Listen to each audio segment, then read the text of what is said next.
পথকুকুরদের সুরক্ষায় উদ্যোগী নগরোন্নয়ন দপ্তর নয়া নির্দেশিকা পাঠানো হবে রাজ্যের সব পুরসভায়। কোথায় কখন কি খাবার দেওয়া যাবে রাস্তায় থাকা সারমেয়দের তার উল্লেখ রয়েছে নির্দেশিকায়।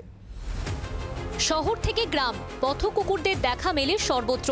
পাড়ার অনেকেই তাদের খাবার দেন, কিন্তু পথকুকুরদের খাবার দেওয়া নিয়ে অনেকেই আপত্তি তোলেন। পথকুকুরদের খাবার দিতে গিয়ে হুমকির শিকার হয়েছেন এমন অভিযোগও প্রকাশ্যে এসেছে। অনেকের যুক্তি, পথকুকুরদের খাবার দেওয়ার নামে যত্রতত্র এঁটো কাটা ফেলায় নোংরা হচ্ছে রাস্তাঘাট। খাবারের লোভে পাড়ায় পথকুকুরের সংখ্যা বাড়তে থাকায় ভয় পাচ্ছে বাচ্চারা। পাল্টা পশুপ্রেমীদের যুক্তি, পথকুকুররা খাবার না পেলে বাঁচবে কিভাবে। পথ সারমেয়দের খাবার দেওয়া নিয়ে নির্দেশিকা তৈরি করল রাজ্যের নগর উন্নয়ন দপ্তর। নির্দেশিকায় বলা হয়েছে, পথকুকুরদের খাবার দেওয়ার জন্য পুরসভা সব এলাকায় নির্দিষ্ট একটি জায়গা ঠিক করবে। বাচ্চাদের খেলার জায়গা থেকে দূরে থাকতে হবে পথকুকুরদের খাবার দেওয়ার জায়গা।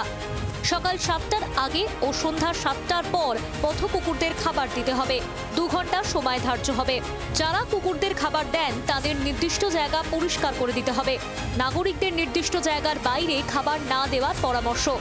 পথকুকুরদের খাবার দেওয়ার সময় কেউ বাধা দিতে বা হেনস্থা করতে পারবেন না।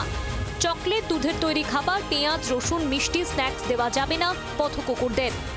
কম্প্যাশনেট ম্যানারে বা তারাও আদর যত্ন পাওয়ার জন্য যোগ্যতা রাখেন এবং তারাও সঠিকভাবে বাঁচার অধিকার নিয়ে পৃথিবীতে আসে।